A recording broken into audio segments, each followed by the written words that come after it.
Hey, my name is Ryan Pécot, sitting here at Tchoup's Mid-City Smokehouse, which is kind of business one to Sterling Properties, which has been my day job for the last 20 plus years, doing commercial real estate brokerage and development. Born and raised here in Lafayette, was a Turlings kid and then a UL guy. Love the town, love to travel, to know what's outside the town, and lived in New Orleans for a handful of years outside of college. Started at Sterling Property shortly after I did graduate from UL, and then quickly realized that I wanted to pigeonhole myself into retail brokerage only. I didn't want to do the jack of all trades thing, which is work for a lot of guys, but I really wanted to be very specific in retail. And so to get that experience and surround myself with some other brokers in our company that had more expertise in that, where I could even get some crumbs to kind of fill their table, I moved to our New Orleans office and was there through Katrina, and then the next couple of years were goofy, kind of through 07, and then kind of moved back to Lafayette, more permanent in 07, and went back and forth for a while. But for the last 10 years or so, it's really been out of our Lafayette office at Sterling Properties. Some different ways that I felt I've impacted Lafayette. You know, one of my biggest accomplishments, just from a square footage and volume of development dollars and truly jobs as well, is the Ambassador Town Center, which is anchored by Costco, Dick's, Philstream, Nordstrom Rack, and TJ Maxx Home Goods. I mean, that was a project that really kind of came out of failure to a certain extent. I had been working for a bunch of years on the parcel where Whole Foods eventually ended up, and for the world we live in and cycles that take place, that deal didn't go my way. But at the same time, you gotta not go nuclear and figure out what you can salvage from that learning experience and move on. And truly, the next week I made a call to the then landowners of that parcel, the corner of Ambassador and Collies, and we started discussions and figured out how we could put something together.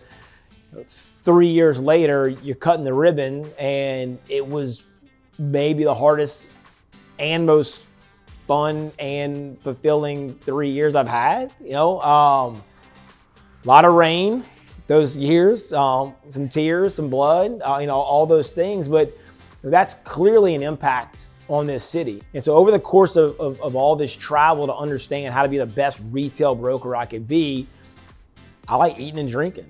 I'm a craft beer aficionado. I like whiskey. I know a lot about it. I'm a carnivore, so I found myself frequently in barbecue joints, meat-centric joints. I usually have a light beer, an IPA or something to start the meal, and by the end I'm ready for something warm and brown, right? And so I knew I always wanted to do a restaurant, but I've always, once it's in your blood, it's in your blood. I've always been enamored with the success and the difficulties to be successful in the restaurant industry. And so I've been flirting with this concept for a better part of 10 years, right? And then you often, as a normal human, get scared when something gets close and you're not sure or something's not right. And as a real estate guy, I knew the location was important, and I didn't want to be at Main and Main. As much as I love Ambassador Town Center, I didn't want to be at Johnston and Collie Saloon. I didn't want to be where you've got that big load of traffic. I wanted to be somewhere much more organic, because I've seen that be successful. I've also seen it fail plenty of times as well. I always thought that Lafayette needed a cool converted house. We've had some things that flirted with it, but not quite executed like I thought. And I was told when it kind of broke loose that I was gonna do barbecue, as you can imagine, everybody said it's never gonna work. Lafayette doesn't do barbecue, everything fails. I'm like, yeah, that's great. No, maybe I haven't done it right. And so I had another colleague of mine at Sterling. We were just going through our daily business, and he said, man, I drove to work today and I noticed that old house on South College had a sign in front of it. So we drove out here and I peered through the windows, and it was a salon most recently, but it was still very much built like a house with rooms and the bathrooms or anything else. And I said, this is it, man. I just knew. I got into the space the following day, and I walked room to room. I said, this is gonna be this, and this. Bar's gonna be here, and tear this down. And it's exactly like I thought it would be. So some of my personal kind of favorites here at the restaurant revolve around the bar. I'm a bar guy. I love sitting in bars. I love engaging with bartenders. I love the action of the bar. We have our dining room that feels very much like your grandma's kind of dining room, right? And we've got what we call the living room, which was the living room. You can kind of see in the kitchen, there's more action there. Then you get in the bar and the music's a little bit louder here and you got the bartender doing their thing.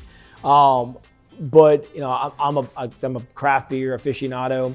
So we've always got 12 taps that are always rotating. We've got 4 that are the gateways for everybody. And then the rest are always cool stuff that if you do find somewhere else in Louisiana, you probably not find it in Lafayette. I work hard at bringing in some very unique stuff. Like I mentioned, you know, whiskey's a thing that I think goes with red meat. And so we've got usually 33 to 34 different whiskeys up here. And I love the High West stuff out of Park City. Breckenridge is another brand. We've got 3 of theirs that move a lot. And then you got the traditional bourbons, the Angel Zimmies and the Woodfords and the Jeffersons and all that stuff. It's great.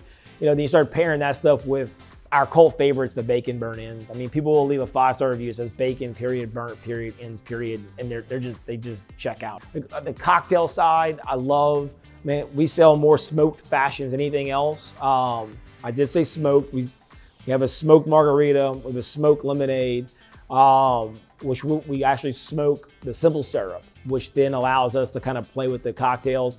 And off the menu drink now, which is the favorite one we do, is our not meant to be blue. So the only real sweetness in that is from the muddled blueberries and the smashed mint. And we put a little splash of our honey mint iced tea in there. It's fantastic. But you know, you can have a big cube with the whiskey, or you can get in all the cocktails. Those are pretty in pink with the edible rose petals. My wife loves the one for the money with a cucumber, a little bit of black pepper floating. Like, we're a bar, we're a restaurant, we're both of those things. We can be heavy, we can be light, we can be on the back porch with your dog watching a ball game underneath the string lights. We're proud that we're all of those things to different people. And my favorite spot is a lot of times I'll sit here so I can talk to the staff when they're getting drinks in the course of the day. And usually I can tell by the way somebody pulls in the parking lot, they've not been here before, because they don't know exactly the front door, the back door. When they walk in, they turn the corners and you can just see them like, oh, this isn't a house. I love those moments. They make me very, very proud. Thanks for watching this month's Cox Business Entrepreneurial Profile, brought to you by Develop in Lafayette.